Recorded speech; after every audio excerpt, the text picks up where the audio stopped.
Hello there, my name is Straw Hat Lucas, and this is the Newscaster Chapter Review, broadcast number 1099. This is it, folks, the moment we've all been waiting for. We are heading back to find out what's going on with the siege incident at Egghead Isle. What's that? We lost another intern? How does this keep happening? No, how does this keep happening? I need to know why this keeps happening.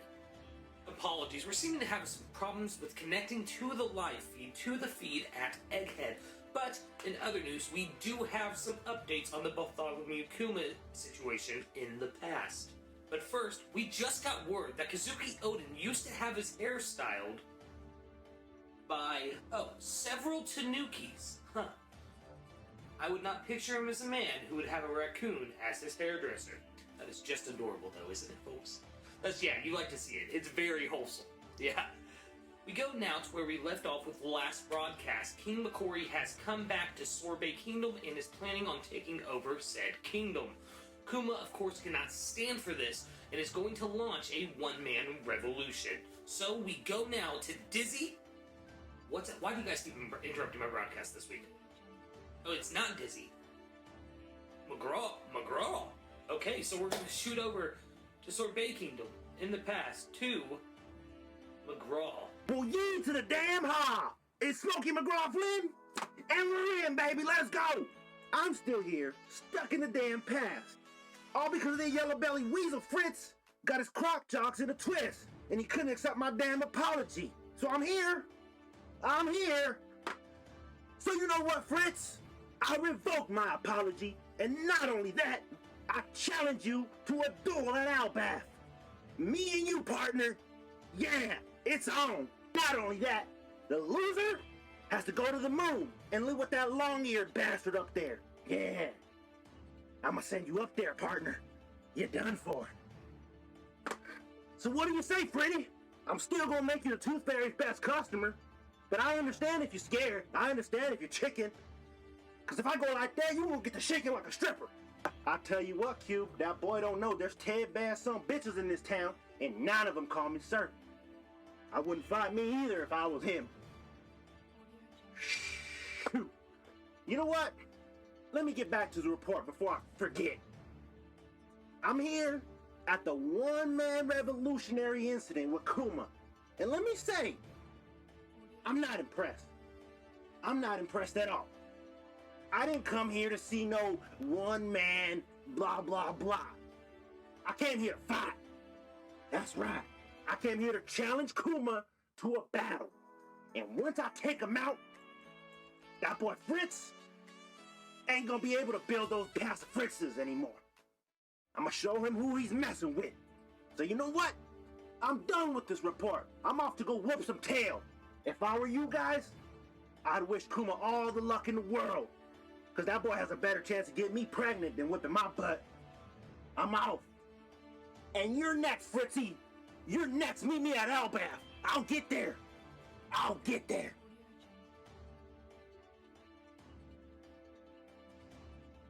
come nobody told me that boy can fight like that? That boy's stronger than a garlic milkshake. Oh, shoot. Nothing happened. Why did I do that? Yeah. They need a buster call this whole Sorbet Kingdom. They need a buster call that boy. I don't know why I did that. That was a bad move on my part. Holy. Wait a minute, that's not at all what the World Economic News said back in the day. So you're saying that King Makori was actually the one to start all of the fires? Okay. And not Kuma the Tyrant? I mean, I'm not gonna lie. I saw this coming, guys. Let's be real. With how things have been going, I saw this coming.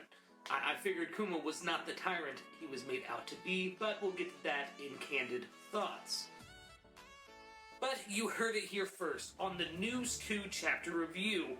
Kuma is not the tyrant, it was King Makori. And big news, Morgan, I'm coming for you. Don't you worry. I'm coming for you. And don't forget, I know what you look like. a smear campaign like that, it is clear that Bakori has some friends in high places. But that didn't stop Kuma from absolutely demolishing an entire fleet of Navy ships. Yeah, right when the post king tried to return again, Kuma was like, I see those Navy ships. Pow! Got him. How has Kuma survived this long in the first place? And when did Bonnie eat a devil fruit? Like, how did she get the fruit? We don't know. No, we don't know. Okay, hand me disease report. Oh, hand me disease report. Any day now. Any day now. Thank you. This guy. Thank you. Why is it on napkins again? Why is it on napkins again? You know what? Go to the ad break. Go to the ad break while I figure this out. When you wake up in the morning before you go to school, only one thing in your bowl that could make you feel this good. Apple Gramps! Apple Gramps! Before you head to school, fill your bowl and your mind with Vegapunk's own Apple Gramps cereal, part of a nutritious breakfast. Apple Gramps may cause cranial inflation. If you're experiencing this symptom, please seek medical attention immediately. Needless to say, Kuma staying on Sorbet Kingdom after the onslaught of the Navy battleships, that's going to bring a lot of negative attention to the Sorbet Kingdom. So he decides to leave and search for a cure to the Sapphire Scale that is inflicting Bonnie. He entrusts the island, its people, and Bonnie to the former king of Sorbet, Old Dog, and his mother, the Queen Dowager, Connie. Kuma's quest took him to many distant islands on the Grand Line and in other parts of the world, such as Kuragama Island, Tequila Wolf, the future country of Baltimore on Karakuri Island, the Boyne Archipelago, I can't say that word, Wytheria, wait a minute, oh my stars, Ichiro Oda is a madman. Kuma went to Torino. You guys see what we're seeing, right? Kuma went to Torino. Hey, Dizzy, didn't you grow up in Torino, right? This one's a little rough for me, seeing as we're going back to my hometown, my home island, the Torino Kingdom, yo. So, let's take a trip down memory lane, shall we? Yeah. It all started when a little boy was left on a strange island. A future Rumbleball Eater was adopted by these magnificent birds, man. But let me tell you, life wasn't always easy for me, man, okay? I was mocked, I was ridiculed by the other birds. You know, they would call me, which basically meant stupid guy that couldn't fly. It wasn't cool being called those things, man. And they would call me so many names. They would also call me, which I'm not gonna repeat because, you know, you shouldn't repeat those kinds of stuff on television, so. But yeah, that stuff hurt my heart dearly, man. But yeah, it hurt, man. It hurt being called that. You know, even little things such as eating was difficult for me, man. My mom, she would regurgitate, you know, into my mouth to feed me, and I would just back because, you know, it was gross. It was gross, man. But never again will I eat bird vomit, man. But never again will I be made fun of for not being able to fly, man. Because I literally fly through time whenever I want. Never again will I eat bird vomit, man. Okay? It's only Rumble Balls, Apple Gramps, and 3 days Musketeers for me, man. That's the only diet I follow, baby. Yeah! Let's go!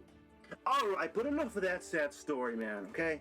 I'm off to the Amazon Lily Bikini competition, yo. Okay? Where I hope Boa Marigold wins, man. I hope she wins it again this year. But anywho, I'm off to write my report for News Crew Lucas. Got my trusty napkins over here. I'm ready to go, baby. Off to you, Lucas. Sorry, just had a flashback. As if all of that wasn't enough, we have reports coming in that the leader of the Revolutionary Army, Kuma's former boss, Monkey D. Dragon, found Kuma on these travels. He shared with Kuma that Ivankov and Inazumi were both captured, and that he did absolutely nothing about that as well. I'm gonna get started on Dragon. I'm gonna get started on it. And then gave Kuma a lead about Vegapunk, having to switch labs after a clown ate some really bad sushi and they had to clear out the Punk Hazard facility. Kuma hopped on the opportunity to approach the world's greatest scientist, while the security on his new island was lax. So, he went back to the South Blue to get Bonnie, and then went straight to what we now know as Egghead. See? We do have some news on Egghead. I told you guys we had something to report about Egghead. Well, we got you. We got you. I wouldn't lie to you like that hack Big News Morgan. Just saying. It was at Egghead that Kuma met with Vegapunk, and the scientist quickly figured out that Kuma was a buccaneer. He said that he could cure Bonnie of her illness free of charge if Kuma let him create clone soldiers of him, which Kuma immediately accepted without even a second thought. In fact, Kuma even said he would have made a deal with the devil himself. We then even see Saturn say that he has other plans for Kuma, and that a weapon is only as good as how many people it can exterminate. That sacrifice agenda I've been pushing on the last Arc live streams is looking more and more accurate, just saying. The report ends with us learning that Vegapunk has named the pacifista after the ideals that Kuma himself carried. The ideals of a pacifist. A pacifist. Didn't this guy literally just overthrow an entire kingdom by himself and then wipe out a navy fleet by himself again? Well, McGraw was there for that second one, but still, you know what I mean. Now, before we go into candid thoughts, let's head over to our man Fritz the Ditz, where he is live at Marie Joie. Fritz? That's right, Lucas. I'm here at Marie Joie, where myself and the world government are trying to put a pacifista at every corner of the world.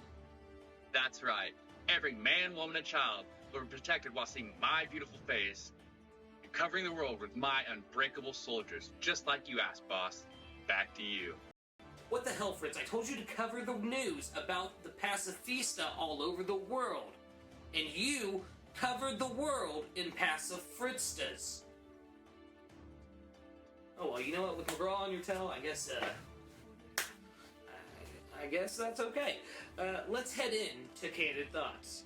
So, let's start with the one-man revolution. Seeing Kuma stand up for the Sorbet Kingdom as a whole and step into action was insane to me. I literally teared up during this moment because it was just so overwhelming. After everything that has happened to Kuma in the last few chapters, this is the pinnacle of what is going down.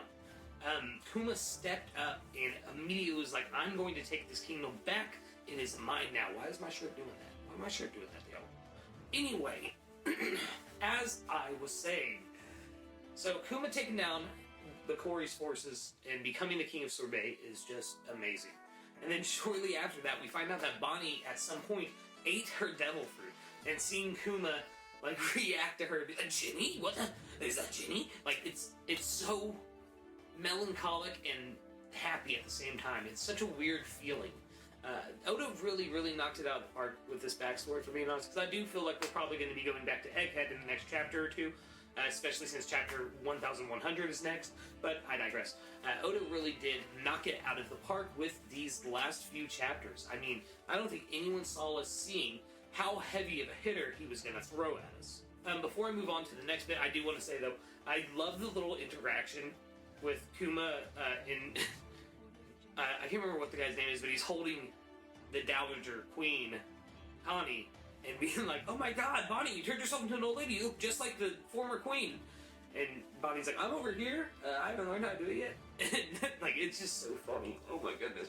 But then Kuma stops Cory from coming back onto the island, again with a fleet of Navy ships. Obviously he has friends in high places, as I said during the field report.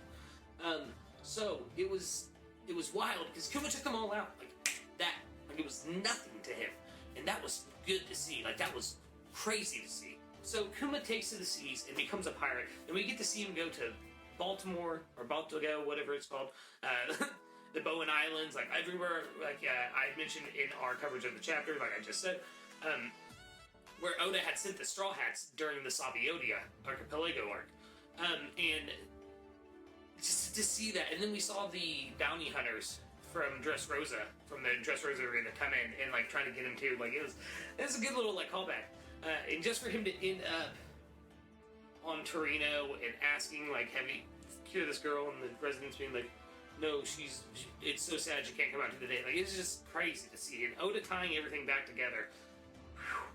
It's wild. It's wild, guys. Like let's be real. So, like last thing I want to speak on is Dragon telling him to go see Vegapunk, and Vegapunk being able to cure Bonnie. This is big news, and I think we all see where this is all going from here. So this will be my final thought, is that I think Saturn is going to be the one who makes the pacifista into the weapons that they become. I think that is pretty evident. He is the god of scientific knowledge or something like that, or weapons defense or something. I can't remember exactly titled right off my head. But yeah, it's definitely pointed that way. And I think Bonnie, that's the reason, after learning of it, because I think that we're seeing this memory from how Bonnie saw it when she hit the memory bubble, and I think that's why she's going after Saturn as hard as she is. But we will find out next chapter. So, I have been Straw Hat Lucas, helmsman of the Last Arc. Thank you for watching the NewsQ chapter review for chapter 1099. We will see you next week for chapter 1100, an event I cannot wait to experience with the rest of the One Piece community. So, give us a like, give us a subscribe, and gummo no jet rocket that bell icon so you can keep up with all of our live streams and every video we release from here on out. Thank you very much, and we'll see you in the next episode.